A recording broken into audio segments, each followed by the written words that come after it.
Is this a youth movement or no? Did somebody miss a memo?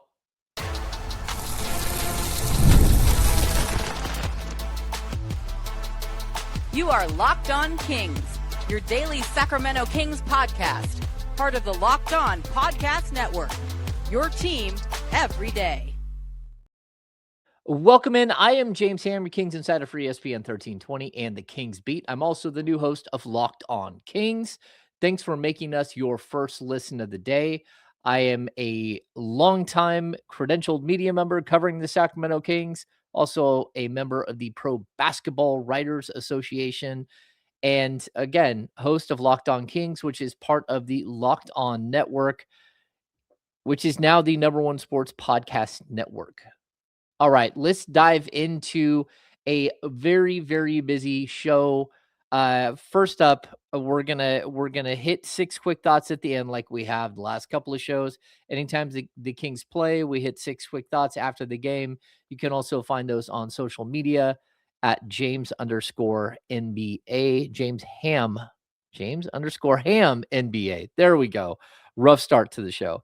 Max Reno had a huge breakout game this evening, and we're going to dive into that as the Kings fall to the New Orleans Pelicans. But also, we're going to jump into this category that we keep hitting on. And I don't want to beat a dead horse here, but is this a youth movement in Sacramento or is it not? Because I feel like it is. I feel like the Kings keep telling us it is. I feel like Scott Perry had a press conference following the trade deadline, and he was pretty clear that this is going to be a youth movement. Doug Christie has been clear it's going to be a youth movement. And then we get into the games, and that's not what we always see. I think we can go back a game and look at the Cleveland game and say, okay, look, that's what a true youth movement should look like in Sacramento. Neat Clifford going out there, scoring 30 points, getting 19 shots, 12 of 19 from the field. That is what a youth movement looks like. Daquan Plowden starting, Max Reno starting. This is how this team kind of has to move forward because they lost again tonight and dropped to 12-43 on the season. This is a tremendously bad basketball team. Again, they've lost 13 consecutive games, which sets a Sacramento era record. And this is a team that's only made the playoffs, I think it's 11 times total in the 41, 42 years they've been in Sacramento. So it's not a good franchise, but this is also the worst of the worst seasons for this team, and it's getting ugly. My problem isn't so much with the players, the youth movement. Again, that's what you have to do in this situation. You have to start playing for draft picks.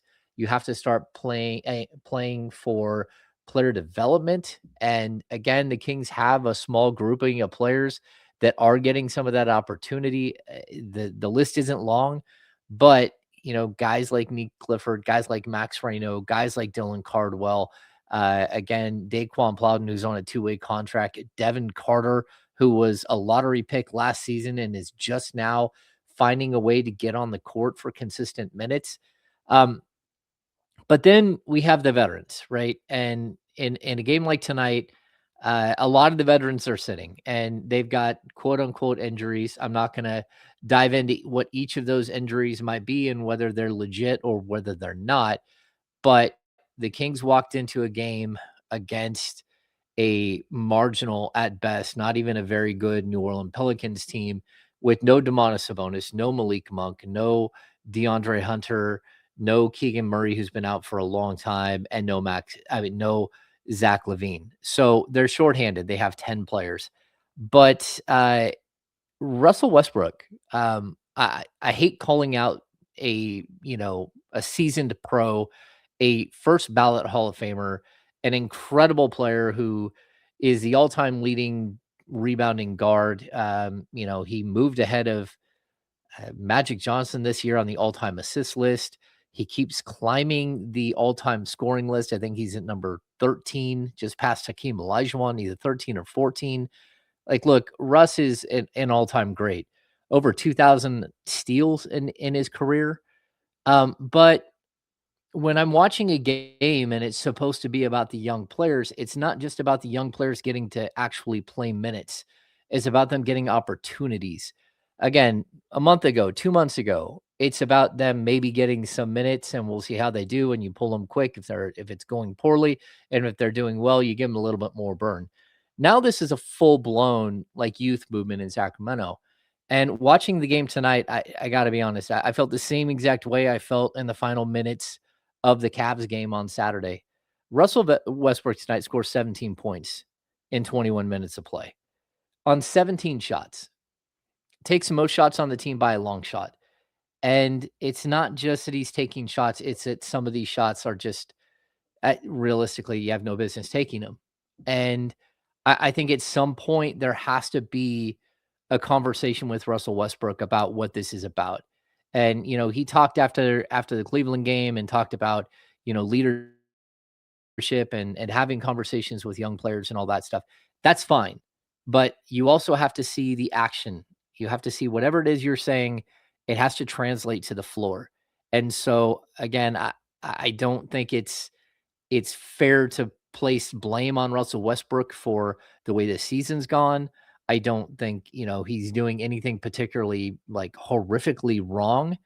Except for this needs to be a transition here. It needs to be a transition to guys like Neat Clifford. They have got to take more shots. They've got to figure out how to get comfortable on the court, how to find their voice as NBA players, how to find their games. And the only way to do that is not only to play, but to actually be part of what's happening.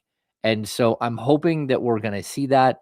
Again, against Cleveland the other night, Westbrook, again, he put up stats, but he also turned the ball over 7 times. And, with 2:39 left in the game, he went back into the game and, the Kings were, I think they were down by 2, but then hit a pair of free throws to tie the game.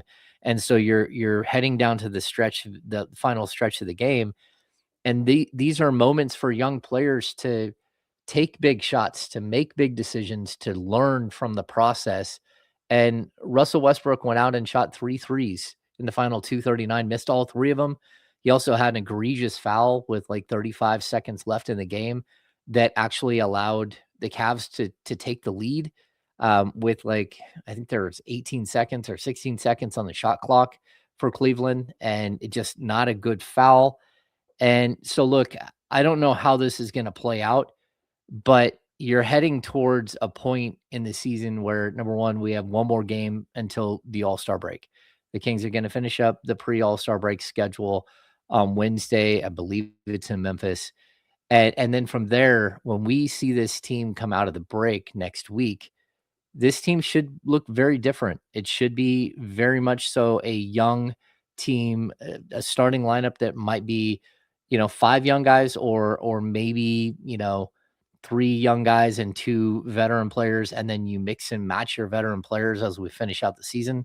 Because some of these veterans they're going to be back and healthy after the break, and they may want to play as well. But this has got to be about Neat Clifford and about Max Reno, and very specifically about Keegan Murray, who will be back after the break, after prolonged absence with a grade 2 ankle sprain. And I'm really hoping that that's what we see. And if again, some of these veterans don't want to be part of it, I think that's okay. Like if a player like, again, Russell Westbrook doesn't want to play by the rules that are now being set, he can go try to find another contract somewhere else to finish the season. If, again, a guy like DeMar DeRozan, who deserves the right to say whether he wants to be in Sacramento to finish the season or not.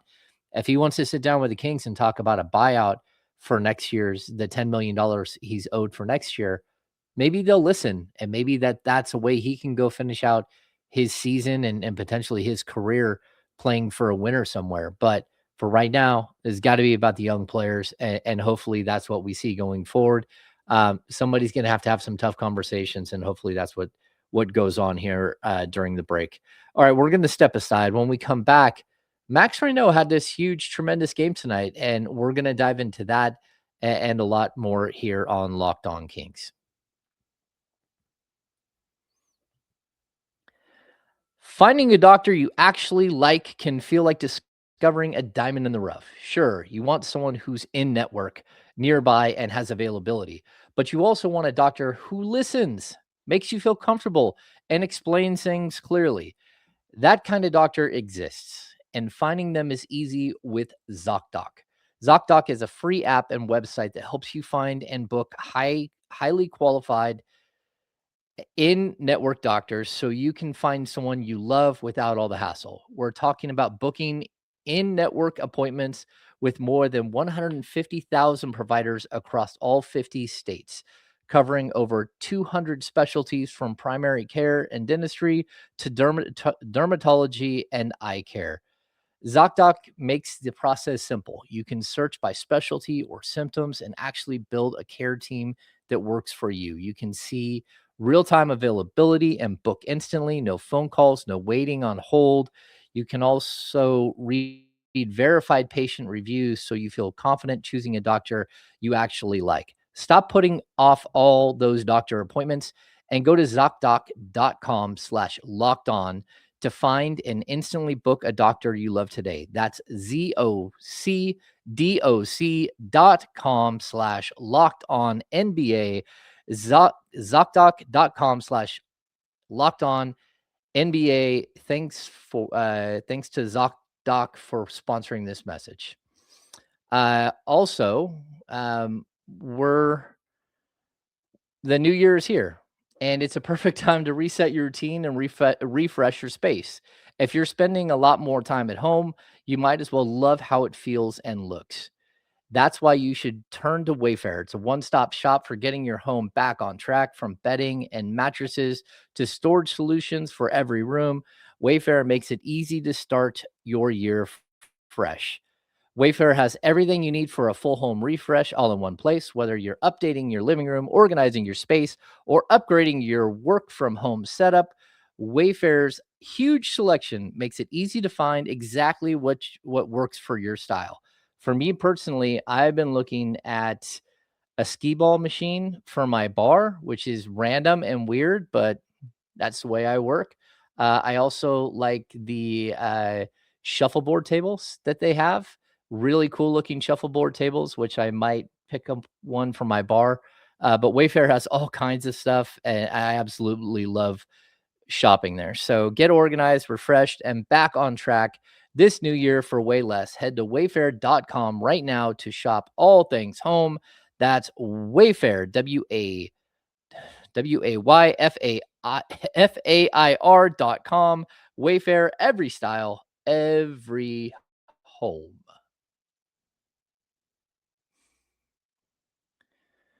All right, I'm back after butchering a couple of live reads, which I tend to do. Let's talk about Max Reno.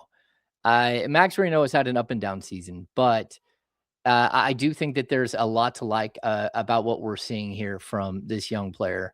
42nd pick out of Stanford. Again, he slid to the second round, which seems crazy at this point because he's been absolutely remarkable for the Kings this season, especially Domantas Sabonis missing major time due to injury. And he took his game to like the next level this evening. I always talk about this during preseason that I like to see what I call check-in games. We'll get into, the first couple of games of preseason, and a guy like Domantas Sabonis will come out. He'll have like 18 points in 14 minutes and go sit down. And it's like, okay, I don't need to see any more Domas for the rest of the preseason. He's ready, right? You'll see the same thing. I think we had it with Keegan Murray this year. He had just a tremendous blow up game in preseason. You're like, all right, Keegan's checked in. Well, with rookies, I think it's different. What we're trying to wait for is this moment where, again, maybe they bust through a rookie wall or two, and then they get to this point where it's like, you need to see that there's more to them, that they can do more than what they're doing on a regular, everyday basis. So it's one thing if a guy's coming out and averaging 9 points and 6.7 rebounds per game. I think it's almost 10 points per game for Reno at this point. But you need to see that there is a 20-point game in him. You need to see that there might be a 30-point game in him, which is what we saw from Neat Clifford. And I think what this does is it resets the standard of what you think a player can be moving forward. And if you never have one of these games and it's like, okay, this is just kind of who they are, you really do start to limit your understanding and your ceiling for a player. And so for me to watch Neat Clifford come out against the Cavs, a good Cavs team, and put up 30 points, said, okay, look, I kind of see it now. I see that you can be a guy who goes out there and scores, whether it's 14 or 15 a game for your career or whatever it might be. There's a ceiling here that's much higher than I thought it was before. And Reno had that game against the Pelicans tonight. Now, look, the Pelicans have young players on their front line. Max Reno's a young player, but they also, whether it's Derek Queen or it's Yves Misi, they're pretty young. And, again, they'll throw Zion Williamson in there or a couple other, a little bit more seasoned guys. But at the same time, Reno isn't like a super young rookie. He's 23 years old. 4-year college player, certainly seasoned. He knows what he's doing a little bit. And he's actually played in, tonight was his 48th game of the season. So he's been there. He's been around for most of this season for the Kings and got plenty of opportunity. But to have him go out there and drop a 21-point game on 8 of 14 shooting, that's not what I've been looking for Max, because like he can score. You can see he's absolutely got the softest touch around the rim that I've seen from a big man that's coming into the league in quite a while in Sacramento. Like he has an ability to get anywhere near the rim, get up high in the air, and then he makes adjustments. He's got a soft finish, and he's perfectly good on the offensive end of the ball. The defensive side of the ball is a train wreck, and he's talked about that. He talked about it this week about early in the season. He said he looked like a baby giraffe, which I thought was a very good explanation. He said he fell down a lot. He was not steady on his feet. His footwork was bad, all that stuff. And he's working to get better on that. But the other part that he has to get better at is rebounding. And it's something that, you see from Dylan Cardwell, who just jumps off the screen and you see him grabbing every single rebound. And it's like, hey, look at that. This kid who averaged 5 rebounds a game is actually getting it at the NBA level. He's doing a great job. Well, Reno tonight had 19 rebounds. So he actually had 20, which is frustrating when scores table does that to a young player. He had 21 points and 20 rebounds. That would have been the first time since Sam Lacey back in the early 70s that a rookie had 20 points and 20 rebounds in a game for the Sacramento Kings. In the Sacramento era, from what I saw, this ties 19 rebounds ties. It's like 3 players. It's Michael the Animal Smith, Lionel Simmons, and there was one other player that had 19 rebounds as a rookie. But this is where Max has to go. He has to become a better rebounder. And tonight, he just looked like a bigger player than everybody on the court. He was going up, skying for rebounds one after another. And even he had way more rebounds than he did points for most of the game. And to see him finish a night like this was really, really impressive. That's what this season has to be about. It has to be young players having major check-in games where they reset your ideas of what they can be moving forward. Also, games where you're developing a punch list for these guys in the offseason. And this game right here, it changed the punch list a little bit. It's like, okay, if he can do that in a game, even if it's a one-off, you're hoping that it's not. But if he can go out there and start rebounding like this on a more regular basis, then that's a good thing. I think he's up to 8 double-doubles on the season, something like that. So I'd also point out that Reno should be in the Rising Stars game. I don't know what happened here, except for the fact that the Sacramento Kings are bad. But Reno right now, he's 10th in points amongst all rookies. He's 11th in points per game. He's also 3rd in rebounds and 2nd in rebounds per game at 6.7. I have him at 4th in field goal percentage, and he's played in 47, 48 games, which is, again, in the top 10. So really, really nice night for Max Reno. He's getting better, and that's a positive sign for the Sacramento Kings, especially with Domantas Sabonis missing a huge part of the season and maybe not even part of the long-term plan here in Sacramento. We'll have to wait and see. When we come back, we're going to dive into 6 quick thoughts from the Sacramento Kings' loss to the Pelicans. Give you a little game coverage because that's what we do.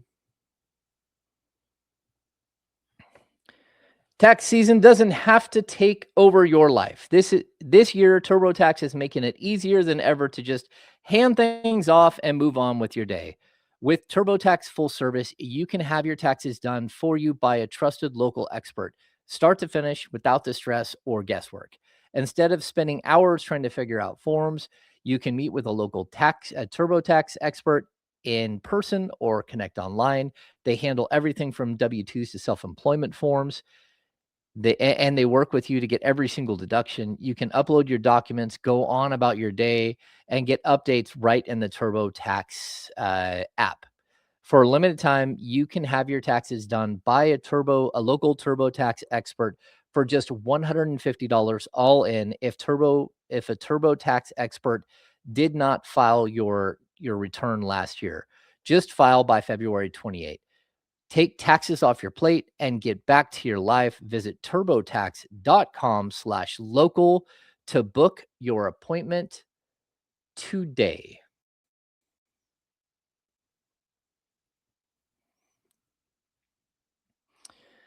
All right, if you never miss an episode, it's time to make it official. Join the Locked On Everydayers Club and get ad-free audio, access to our members-only Discord, and more, all built for the most loyal fans.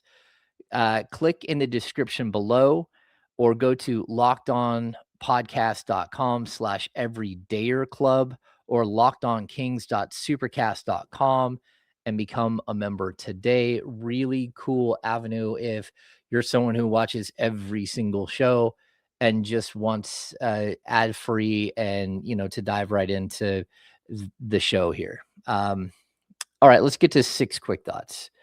And this is a tough one. So this is a baker's dozen. The Sacramento Kings dropped their 13th consecutive game, and it wasn't even close. This was an embarrassment for any forward progress that the Kings took over the weekend when they held their own against the Clippers on Friday and the Cavs on Saturday, losing both games, but at least held their own. This wasn't that. The Kings couldn't shoot at all. I think they finished 4 of 30 from 3. Their transition defense was so pathetic. I don't even know what to make of it. There were so many times where there was a transition play and they were running down the court and the Kings didn't stop ball. And on top of not stopping ball, they didn't get the runner. And just one lob over the top after another, after another, after another. So when you have something like, I think it was 18, 19 turnovers, and it leads to like 36 points off of turnovers, that just shows you everything. Number one, too many turnovers, that's for sure. But also just the transition defense was so pathetic. I mean, there were shots where the Kings didn't turn the ball over. They just missed a shot, and it was a jailbreak by the Pelicans on the other end. So really not a good showing at all, especially, this whole 2 battles thing that Doug Christie talks about. You got to win the final score, which the Kings lost 120-94, but you also have to win this other battle, which is the struggle within the fight, whatever it is that you've got to go out there and play with energy and effort and just outwork the other team. The Kings got their behinds kicked on both aspects of that tonight. So let's get to number 1 on 6 quick thoughts, and that was feed the big man. Maxime Reno was again, he was just spectacular. He should be in the Rising Stars game. 21 points, 19 rebounds against Derek Queen, who did make the Rising Stars game. This was his 8th double-double of the season. Just, again, a really, really impressive performance. And he went through maybe a 5 or 6 game stretch, especially during that long road trip the Kings just got done with a week and a half ago, where you could see him just smack right into the rookie wall. Every single shot was short. His confidence looked shot, and he's woken up. He's fought through it. So good on Max Reno. Number 2, let it rain. Again, the shift of young players should be in place, and watching Russell Westbrook go 7 of 17 from the field, 17 shots to score 17 points in 21 minutes. Look, there's a time and a place for that. And that time and place was in the first, 50 games of the season before the Kings were as the Kings were spiraling the drain and becoming the worst team in the NBA this season. And for me right now, this has got to be about the young players. Number 3, finding consistency. This is a big one for me. Neat Clifford goes out and scores 30 points on Saturday. Spectacular game. Great job for a young man. He's coming along. He's figuring it out, right? But then to come back in the next game and go 4 of 16 from the field, he grabbed 4 rebounds, dished out 6 assists. He had 3 turnovers, but he scored 10 points. So if there's ever going to come a point where Neat Clifford averages 20 points a game, which I'm not saying that there will be, it can't look like this. It can't look like 30 points one night and 10 points the next. And hey, look, that's 40 points over 2 games. That's 20 points per game. He's got to start to figure that out.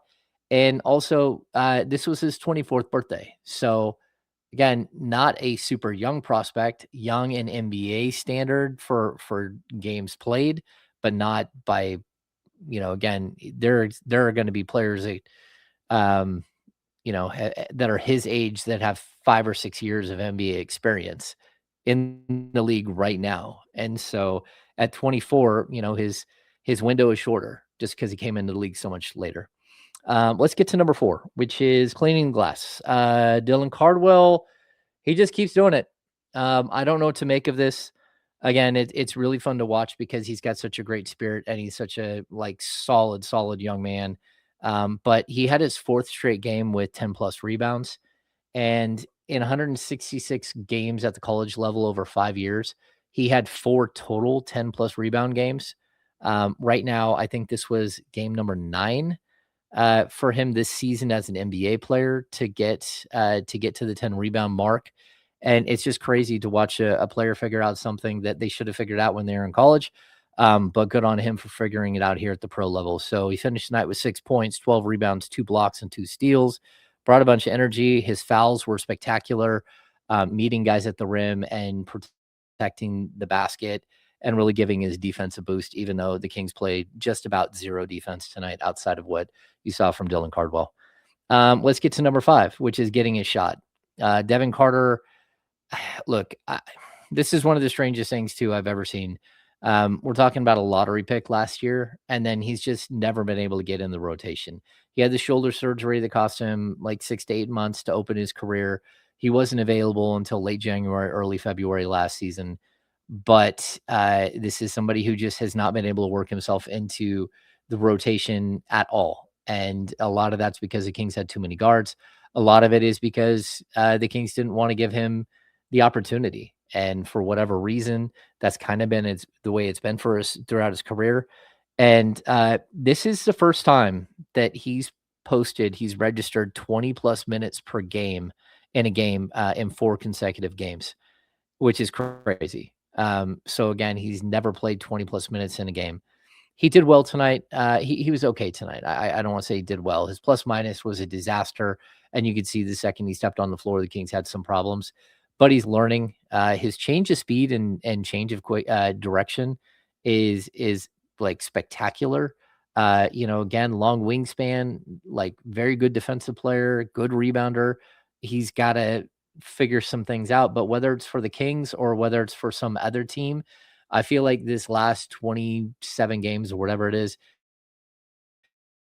a major audition for a guy like Devin Carter to stick in the league. So good for Devin for having some solid performances. Lastly, throw in the towel.